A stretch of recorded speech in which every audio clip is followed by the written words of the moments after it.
Неге мен буын ауруы бар адамдарға міндетті түрде өт қабын тексеруді ұсынамын? Неге мен өт қабына, өттің сұйылуына және оның ағуына көп көңіл бөлемін? Бұл сіз ойлағаннан әлде қайда маңызды. Сәлеметсіздер ме? Сіздермен дәрігер Дина Мұхатай. Бүгінгі видеода мен өт қабы, өттің ағуы және оның ағзадағы рөлі туралы айтамын. Егер сізде псориаз, псориатикалық артрит немесе Бехтерев ауруы анықталған болса, немесе ішек жұмысы бұзылса, сондай-ақ бас ауруы, мигрень мазаласа, етеккіріңіз ауыр әрі көп келсе, киста, миома болса, өт қабына міндетті түрде назар аудару қажет. Және қанда холестерин деңгейі жоғары болса, бірден статиндер қабылдауға асықпаңыз. Алдымен өт қабы мен бауырды тексеріңіз. Егер теріңіз құрғақ болса, өкшелеріңіз жарылып кетсе, сіз Д дәруменін қабылдап жүрсеңіз, бірақ анализдерде өзгеріс болмаса, немесе сіз қатты терлейтін болсаңыз, әсіресе түнде, онда өттің түзілуі мен ағуына көңіл бөліңіз. Көріп отырғаныңыздай, өтпен айналысу көпшілікке, тіпті барлығына қажет деуге болады. Бірақ ескертіп өткім келеді. Өт айдайтын дәрілер қарапайым көрінгенімен, шөптік болса да оларды өз бетінше таңдап қабылдауды ұсынбаймын. Міндетті түрде дәрігердің кеңесі қажет. Ал сізде өт қабы жоқ болса, бұл видео сіз үшін де пайдалы. Қысқаша өт туралы, өт қабы және оның қызметтері жайлы қарапайым түсінікпен айтатын болсам. Бауыр. Өтті өндіретін зауыт, ал өт қабы оны сақтайтын қойма. Тамақ келгенде сол қоймадан өт шетте жіберіліп, майларды қорытуға көмектеседі. Сонымен, неге әрбір екінші немесе үшінші адам, егер өт қабы жоқ болса, не істеу керек деп сұрайды? Жауап қарапайым. Ағза бұрынғыдай жұмыс істей береді. Тек ағзаға артық салмақ түсірмей, бұрынғыдан да көбірек көңіл бөлу керек. Себебі өт қабы жоқ болса да, өт бәрібір бауырда түзіле береді. Бірақ енді ол бұрынғыдай өт қабында жиналып тұрмайды. Бірден шетке аз-аздан ағып тұрады. Егер оған көңіл бөлмесеңіз, өт қоюланса, онда тастар қайтадан пайда болуы мүмкін. Бірақ бұл жолы бауыр өзектерінде. Сондықтан өт қабы жоқ адамдарға да өтпен жұмыс істеу өте маңызды. Өт қабы болмағандықтан өт жиналмайды, керісінше үнемі ішекке ағып тұрады. Бұл ішекті тітіркендіреді. Сондықтан өт қабын алып тастағаннан кейін жиі ішек мәселелері пайда болады. Кеңес. Егер өтті сақтап қалуға мүмкіндік болса, міндетті түрде сақтауға тырысыңыз. Көп адам алып тастаса мәселе шешіледі деп ойлайды, бірақ бұл дұрыс емес. Статистика бойынша өт қабын алып тастағаннан кейін науқастардың 40%-ға дейіні бұрынғы белгілер қайта мазалағанын айтқан. Өттің табиғи және қарапайым ағуын қамтамасыз ету үшін не істеу керек? Өт бөлінуі үшін тамақ ішу немесе бір нәрсе ішу керек. Тіпті өте аз мөлшерде болса да. Ұйқы кезінде және тамақ ішпегенде өт бөлінбейді. Сондықтан таңертең жиналып қалған өтті қозғау үшін оянған соң 1-2 стақан жылы су ішуді ұсынамын. Содан кейін жеңіл жаттығулар жасаңыз. Өт бізге не үшін қажет? Өттің ең негізгі қызметтерінің бірі детоксикация. Өт арқылы ағзадан токсиндердің көп бөлігі шығарылады. Бүйрек арқылы зәрмен шығарылмайтын майда ерітін заттар осы өт арқылы шығарылады. Сонымен қатар өт арқылы артық холестерин, дәрі-дәрмектер, ауыр металдар және тағы басқа заттар шығарылады. Бұдан бөлек өт ішектің перистальтикасын, яғни қозғалысын ынталандырады. Залалсыздандыру қасиетіне ие. Асқазан сөліндегі тұз қышқылын бейтараптандырады. Сол арқылы ішектің тітіркенуін азайтады. Ішектегі ашу, брожение процестерінің алдын алады. Токсиндерді шығару арқылы жүйке жүйесінің жұмысын қалыпқа келтіреді. Майлардың және майда ерітін дәрумендердің сіңуін қамтамасыз етеді. Егер өт қабының жұмысы бұзылса, дәрумендерді қабылдау да қажетті нәтиже бермейді. Енді буындар мен өттің байланысы туралы. Неліктен өт қабы жұмысының бұзылуы буындарға әсер етеді? Өт майларды жақсы қорытуға көмектеседі. Ол майды ұсақ бөлшектерге бөліп, ағзаға сіңуін жеңілдетеді. Буындардың ішінде арнайы сұйықтық болады. Ол синовиальды сұйықтық деп аталады. Оның негізгі құрамы су болғанмен, ішінде аз мөлшерде майлы заттар да бар. Мысалы, холестерин, фосфолипидтер және басқа май түрлері. Бұл майлар буынның дұрыс жұмыс істеуіне көмектеседі. Буындар бір-біріне икелмей, жеңіл қозғалады. Егер өт қабы дұрыс жұмыс істемесе, майлардың қорытылуы мен сіңуі бұзылады. Соның салдарынан ағзадағы майлардың тепе-теңдігі өзгереді. Бұл өзгеріс буын ішіндегі сұйықтықтың құрамына да әсер етіп, оның сапасын төмендетеді. Сондықтан мен жиі байқаймын.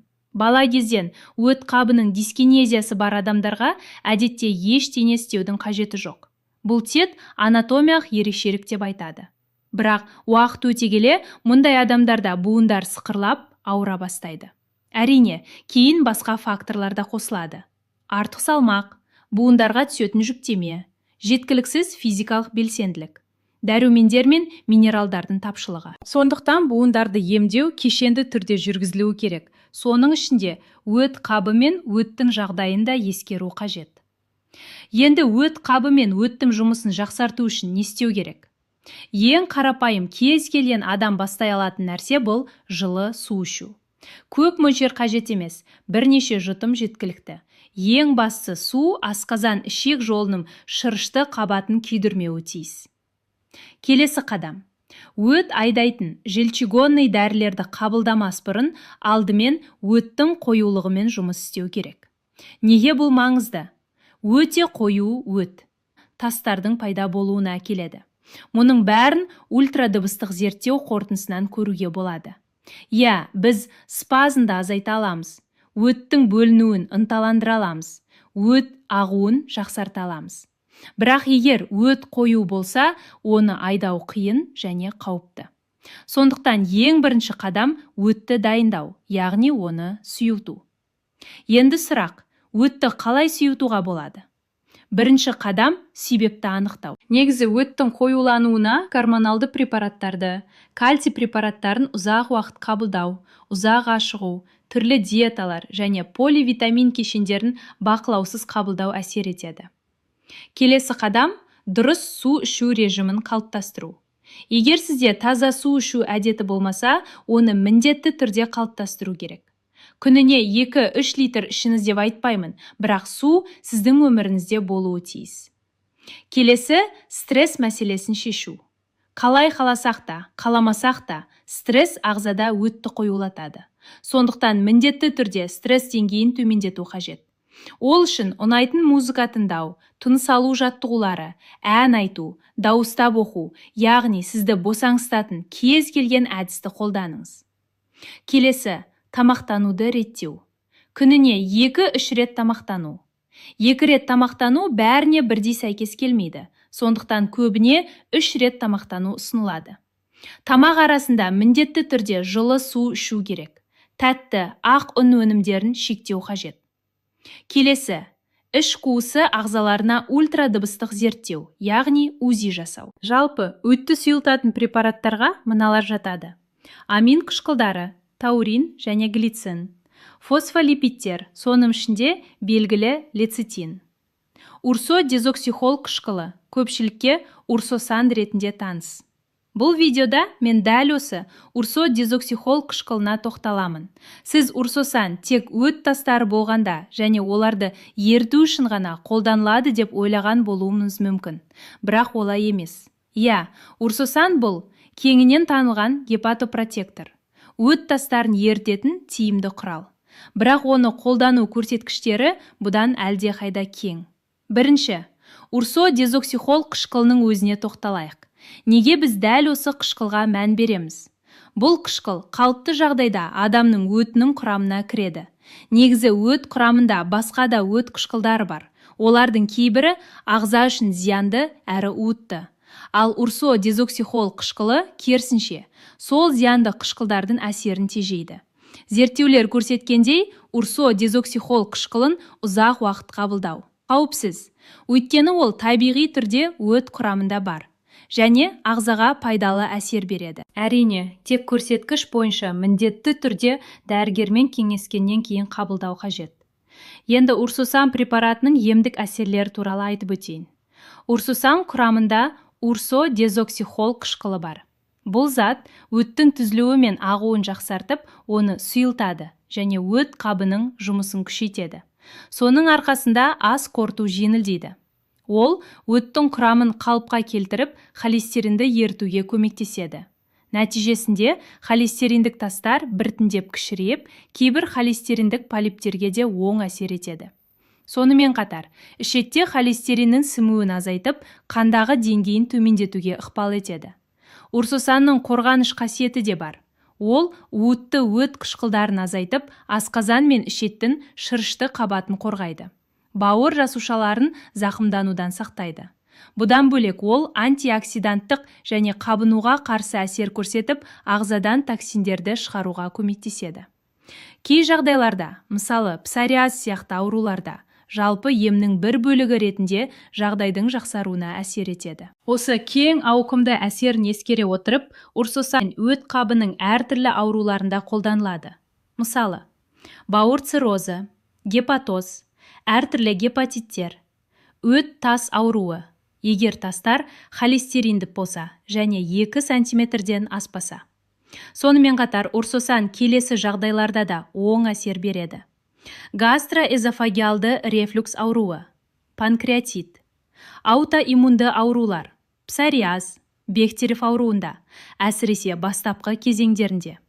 Эстрогеннің басым болуы, мысалы, поликистозды аналық без синдромы, мастопатия, миома, киста, предменструалдық синдром. Егер УЗИ қорытындысында өтте тұнба анықталса, яғни өт толық ақпай ішінде іркіліп қалғанда да осы препарат тағайындалады. Бірақ міндетті түрде өт жолдарының бітелуі жоқ екені расталуы керек. Маңызды ескерту. Кең көрсеткіштер тізімі болғанмен, қарсы көрсеткіштер мен жанама әсерлер де бар. Сондықтан ешқашан дәрігермен кеңеспей емдеуді бастауға болмайды. Сондай-ақ тағы бір маңызды ұсыныс. Урсусан және осы топтағы препараттарды кешке, ұйықтар алдында шамамен 10-11 аралығында ұзақ курспен кемінде 6 ай қабылдау ұсынылады. Нәтижені бақылау үшін УЗИді 6 айдан ерте қайталау дұрыс емес. Бірақ әрине, мұның бәрі тек емдеуші дәрігермен келісілген жағдайда ғана рұқсат етіледі. Сондай-ақ урсусан тек ересектерге ғана емес, балаларға да тағайындалады. Қорытынды ретінде мен мына деректермен бөліскім келеді. Яғни, урсусан қолдану мен артроз арасындағы байланыс. Урсодизоксихол қышқылының қабынуға қарсы. Антиоксиданттық қасиеттері бар. Сондықтан, оны қабылдау кезінде шемішек сапасының жақсаруы, шемішекке жақын жатқан сүйек қабаты зақымдануының азаюы байқалған, ауырсыну деңгейі төмендеген. Өттің сұйылуы бойынша таурин, глицин, лецитин, өт айдайтын препараттар туралы қосымша ақпарат керек болса, пікір қалдырыңыз. Сұраныс көп болса, келесі видео дайындалады. Барлығыңызға амандық, жақсылық тілеймін. Сау болыңыздар.